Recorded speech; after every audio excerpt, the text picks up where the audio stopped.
केंद्रीय मंत्रिमंडल के मेरे सहयोगी भाई ज्योतिरादित्य सिंधिया जी, वीके सिंह जी, संसद में मेरे साथी सांसद श्री,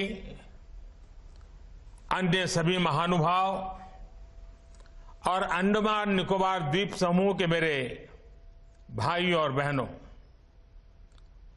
आज का ये कार्यक्रम भले ही पोर्ट ब्लेयर में हो रहा है, लेकिन इस पर पूरे देश की नजरें हैं। लंबे समय से अंडमान निकोबार के लोगों की मांग थी कि वीर सावरकर एयरपोर्ट की कैपेसिटी बढ़ाई जाए, और पिछले जो हमारे सांसद थे वो तो हर हफ्ते मेरी चैम्बर में आकर के इसी काम के लिए लगे रहते थे। तो आज वो बहुत खुश नजर आ रहे हैं, और मैं अभी टीवी पर सब मेरे पुराने साथियों को देख रहा हूं।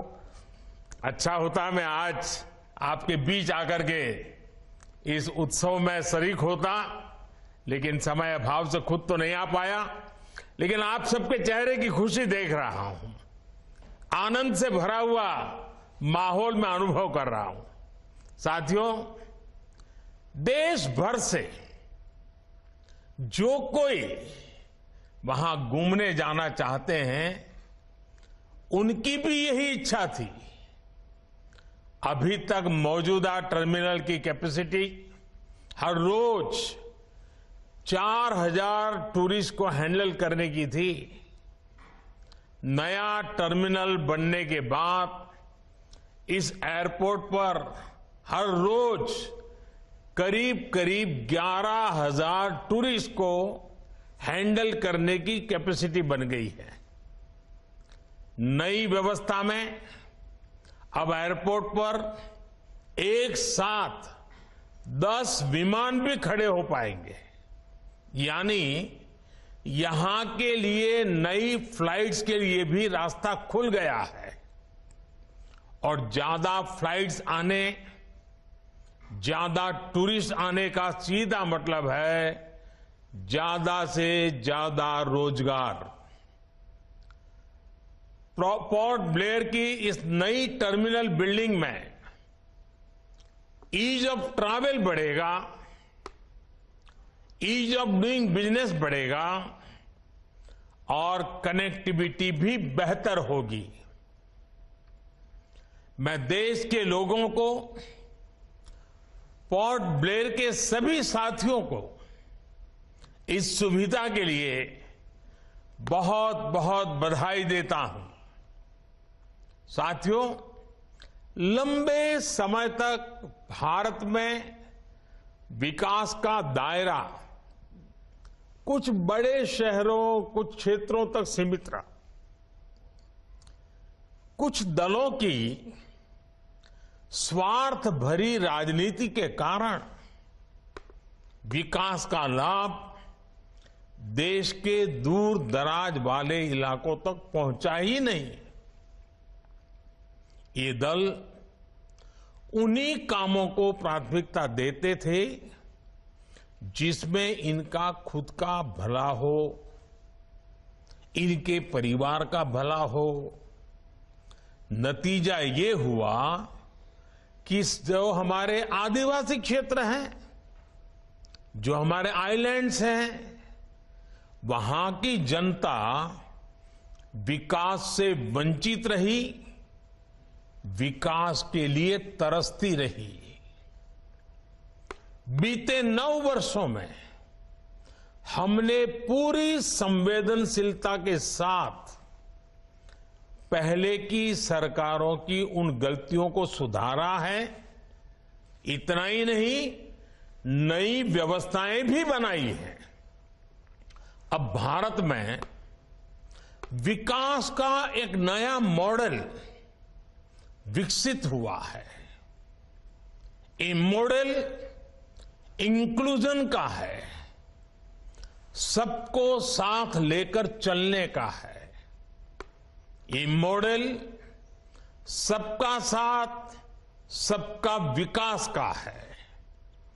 और जब मैं सबका विकास कहता हूं तो इसका अर्थ बहुत व्यापक है। सबका विकास मतलब हर व्यक्ति, हर वर्ग, हर क्षेत्र का विकास। सबका विकास मतलब जीवन के हर पहलू का विकास, शिक्षा, स्वास्थ्य, कनेक्टिविटी, हर प्रकार सबका विकास। साथियों, इसी सोच के साथ बीते 9 वर्षों में अंडमान निकोबार में विकास की नई गाथा लिखी गई है। पिछली सरकार के 9 साल में, यानी हमारे पहले जो सरकार थी, 9 साल में अंडमान निकोबार को करीब 23,000 करोड़ रुपए का बजट अलॉट किया गया था, जबकि हमारी सरकार के दौरान अंडमान निकोबार के विकास के लिए 9 वर्षों में करीब करीब 48,000 करोड़ रुपए का बजट दिया गया है। यानी हमारी सरकार ने अंडमान निकोबार के विकास के लिए पहले के मुकाबले 2 गुना ज्यादा पैसा खर्च किया है। पिछली सरकार के 9 साल में अंडमान निकोबार में 28,000 घरों को पानी के कनेक्शन से जोड़ा गया था। हमारी सरकार के 9 साल में यहां के करीब 50,000 घरों तक पानी का कनेक्शन पहुंचाया गया है। यानी हर घर जल पहुंचाने के लिए भी हमारी सरकार ने पहले के मुकाबले 2 गुनी रफ्तार से काम किया है। आज यहां के लगभग हर व्यक्ति के पास अपना बैंक अकाउंट है। आज यहां के हर गरीब को one nation, one ration card की सुविधा मिली हुई है। पहले की सरकार के समय अंडमान निकोबार में एक भी मेडिकल कॉलेज नहीं था। ये हमारी सरकार है जिसने पोर्ट ब्लेयर में मेडिकल कॉलेज की स्थापना की है। पहले की सरकार के समय अंडमान निकोबार में इंटरनेट सैटेलाइट के भरोसे ही था। हमारी सरकार ने समंदर के नीचे सैकड़ों kilometre submarine optical fibre cable बिछाकर इस परेशानी को दूर कर दिया है। साथियों, अंडमान निकोबार में हो रहा सुविधाओं का ये विकास यहां के टूरिज्म को गति दे रहा है। जब मोबाइल कनेक्टिविटी बढ़ती है तो टूरिस्ट भी बढ़ते हैं। जब हेल्थ इंफ्रास्ट्रक्चर सुधरता है तो टूरिस्ट का आना जाना और बढ़ जाता है। जब एयरपोर्ट पर सुविधाएं बढ़ती हैं तो टूरिस्ट यहां आना पसंद करता है। जब रोड अच्छी होती है तो टूरिस्ट अपने इलाके में ज्यादा से समय बिताता है। इसलिए ही अंडमान निकोबार आने वाले टूरिस्टों की संख्या अब 2014 के मुकाबले 2 गुनी हो गई है। यहां स्नॉर्केलिंग, स्कूबा डाइविंग, सी क्रूज जैसे एडवेंचर के लिए आने वाले टूरिस्टों की संख्या भी बढ़ रही है। और साथियों, मेरे अंडमान निकोबार के भाई बहन सुन लीजिए, ये तो अभी शुरुआत है।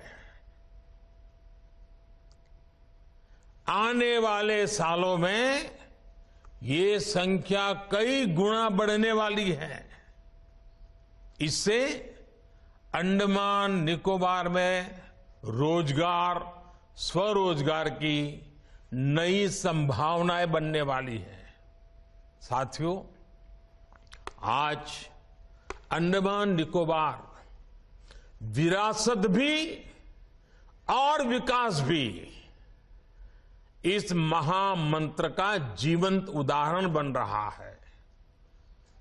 आप भी जानते हैं कि अंडमान निकोबार में लाल किले से भी पहले तिरंगा फहराया गया था, लेकिन फिर भी यहां सिर्फ गुलामी के ही निशान दिखते थे। ये मेरा सौभाग्य है कि साल 2018 में मैंने अंडमान में उसी स्थान पर तिरंगा लहराया जहां नेताजी सुभाष ने झंडा फहराया था। ये हमारी ही सरकार है जिसने रॉस आइलैंड को नेताजी सुभाष का नाम दिया। ये हमारी ही सरकार है जिसने हैवलॉक और नील आइलैंड को स्वराज और शहीद आइलैंड का नाम दिया है। हमने ही 21 द्वीपों का नामकरण देश के लिए पराक्रम दिखाने वाले वीर पराक्रमी सपूतों के नाम, परम वीर चक्र विजेताओं के नाम पर किया है। आज अंडमान निकोबार के ये द्वीप पूरे देश के युवाओं को देश के विकास की नई प्रेरणा दे रहे हैं। साथियों, आजादी के 75 वर्षों में हमारा भारत कहीं से कहीं पहुंच सकता था, और ये मैं बहुत जिम्मेवारी से कह रहा हूं, कहीं से कहीं पहुंच सकता था। हम भारतीयों के सामर्थ्य में कभी कोई कमी नहीं रही है, लेकिन सामान्य भारतीय के इस सामर्थ्य के साथ हमेशा भ्रष्टाचारी और परिवारवादी पार्टियों ने अन्याय किया। आज देश के लोग 2024 चुनाव में फिर एक बार हमारी सरकार वापस लाने का मन बना चुके हैं, निर्णय ले चुके हैं। ऐसे में भारत की बदहाली के जिम्मेदार कुछ लोग अपनी दुकान खोलकर बैठ गए हैं। इन्हें देखकर मुझे एक कविता की कुछ पंक्तियां याद आती हैं। एक कवि महाशय ने अवधी में लिखा था, ये अवधी भाषा में लिखी गई कविता है। गायित कुछ है, हाल कुछ है, लेबिल कुछ है, माल कुछ है। 24 के लिए 26 होने वाले राजनीतिक दलों पर यह बड़ा फिट बैठता है। गायित कुछ है, हाल कुछ है, लेबिल कुछ है और माल कुछ है। यानी गाना कोई और गाया जा रहा है, जबकि सच्चाई कुछ और है। लेबल किसी और का लगाया गया है, जबकि प्रोडक्ट कुछ और ही है। इनकी दुकान की यही सच्चाई है। इनकी दुकान पर 2 चीजों की गारंटी मिलती है। एक तो ये अपनी दुकान पर जातिवाद का जहर बेचते हैं, और दूसरा ये लोग असीमित भ्रष्टाचार करते हैं। आजकल ये लोग बेंगलुरु में जुटे हैं। एक जमाने में एक गाना बहुत मशहूर था, मुझे तो पूरा याद नहीं है, लेकिन मुझे याद आ रहा है। एक चेहरे पर कई चेहरे लगा लेते हैं लोग। एक चेहरे पर कई चेहरे लगा लेते हैं लोग।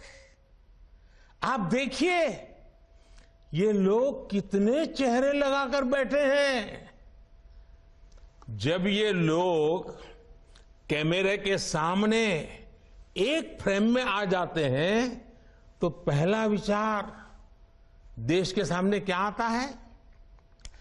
पहला विचार देश के लोगों के मन में यही आता है, पूरा फ्रेम देख करके देशवासी यही बोल उठता है, लाखों करोड़ों रुपए का भ्रष्टाचार।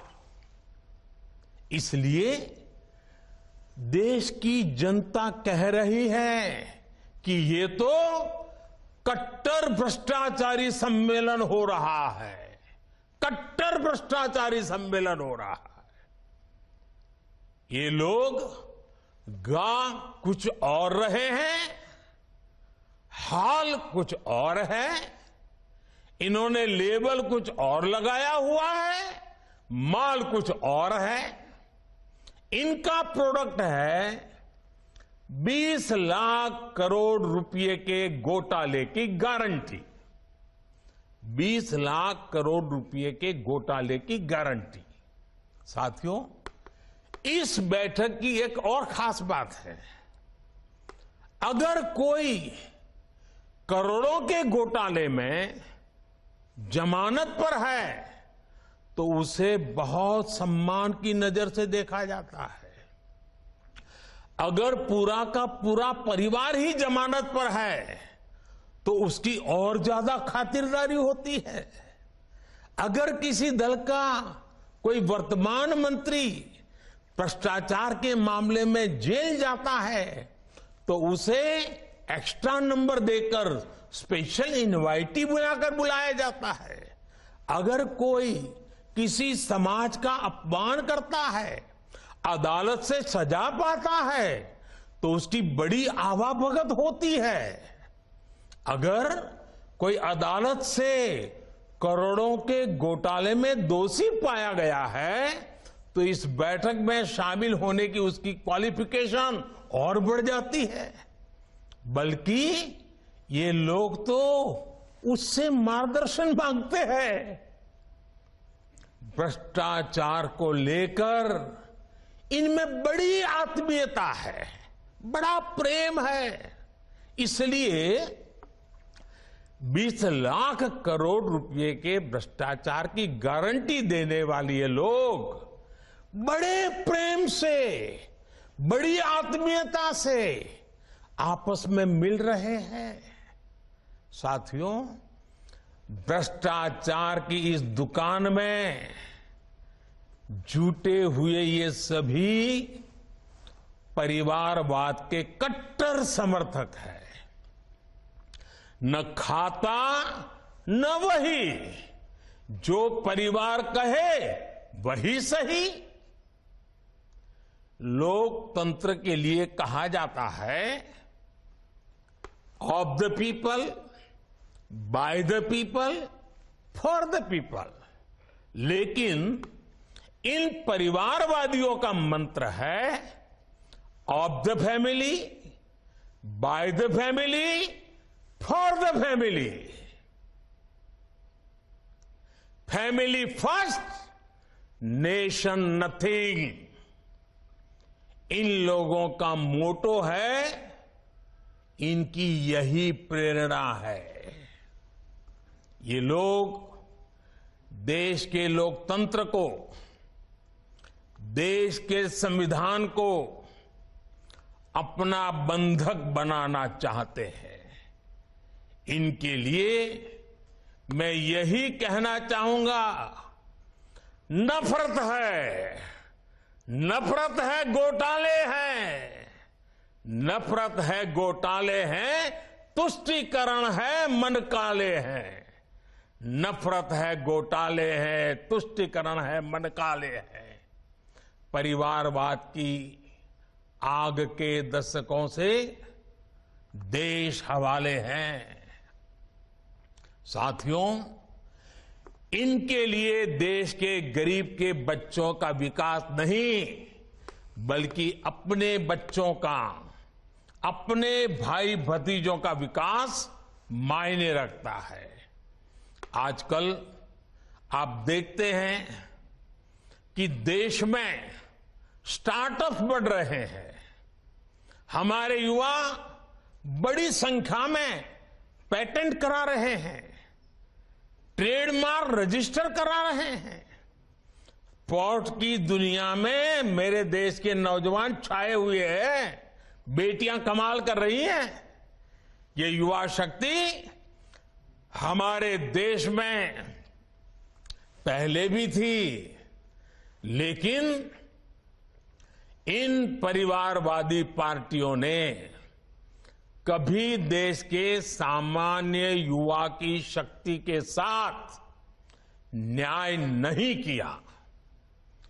इनकी एक ही विचारधारा है, एक ही एजेंडा है, अपना परिवार बचाओ, परिवार के लिए भ्रष्टाचार बढ़ाओ। इनका कॉमन मिनिमम प्रोग्राम है देश का विकास रोकना, अपने कुशासन पर पर्दा डालना और अपने भ्रष्टाचार के विरुद्ध कार्रवाई को रोकना। अब देखिए, ये जो जमात इकट्ठी हुई है ना, उनके कुनबे में बड़े से बड़े घोटालों पर, अपराधों पर इनकी जुबान बंद हो जाती है। जब किसी एक राज्य में इनके कुशासन की पोल खुलती है, तो दूसरे राज्यों के ये लोग फौरन उसके बचाव में तर्क देने लगते हैं। कहीं बाढ़ घोटाला होता है, किसी का अपहरण होता है, तो कुनबे के सारे लोग सबसे पहले चुप हो जाते हैं। आपने देखा है कि कुछ दिन पहले ही पश्चिम बंगाल में पंचायत चुनाव हुए, वहां सरेआम हिंसा हुई, लगातार खून खराबा हो रहा है। इस पर भी इन सबकी बोलती बंद है। कांग्रेस के, लेफ्ट के अपने कार्यकर्ता वहां खुद को बचाने की गुहार लगा रहे हैं, लेकिन कांग्रेस और लेफ्ट के नेताओं ने अपने स्वार्थ में अपने कार्यकर्ताओं को भी मरने के लिए छोड़ दिया है। राजस्थान में बेटियों से अत्याचार हो या परीक्षाओं के पेपर लीक हो रहे हो, इन्हें कुछ दिखाई नहीं देता। परिवर्तन की बातें करके जनता से विश्वासघात करने वाले जब करोड़ों का शराब घोटाला करते हैं, तो ये कुनबा फिर उन्हें कवर देने लग जाता है। इनका कट्टर भ्रष्टाचार उन्हें तब दिखाई देना बंद हो जाता है जब देश की कोई एजेंसी इन पर कार्रवाई करती है, तो उनका टैप रिकॉर्डर शुरू हो जाता है। कुछ हुआ ही नहीं, सब साजिश है, हमें फंसाया जा रहा है। आप तमिलनाडु में देखिए, भ्रष्टाचार के घोटाले के अनेक मामले सामने आ रहे हैं, लेकिन इनके कुनबे के सारे दलों ने पहले ही सबको क्लीन चिट दे दी है। इसलिए इन लोगों को पहचाने रहिए साथियों, उनको जान लीजिए। इन लोगों से सतर्क रहिए भाई बहनों। साथियों, इन लोगों की साजिशों के बीच हमें देश के विकास के लिए खुद को समर्पित रखना है। आज दुनिया में अनेक उदाहरण हैं जहां द्वीपों ने और समुद्र किनारे बसे छोटे देशों ने अभूतपूर्व प्रगति की है। जब उन्होंने प्रगति का रास्ता चुना, तो उनके सामने भी चुनौतियां थी। सब कुछ सरल नहीं था, लेकिन उन देशों ने दिखाया है जब विकास आता है तो हर प्रकार के समाधान लेकर आता है। मुझे विश्वास है अंडमान निकोबार द्वीप समूह में हो रहे विकास के काम इस पूरे क्षेत्र को और सशक्त करेंगे।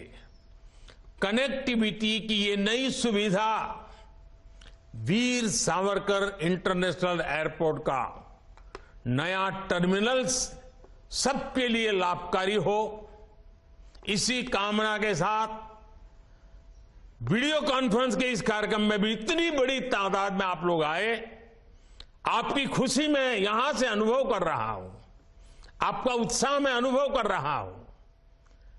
ऐसे मौके पर एक नया विश्वास, नया संकल्प लेकर के देश आगे बढ़े, अंडमान निकोबार भी आगे बढ़े, इसी कामना के साथ आप सबको बहुत बहुत शुभकामनाएं, बहुत बहुत धन्यवाद।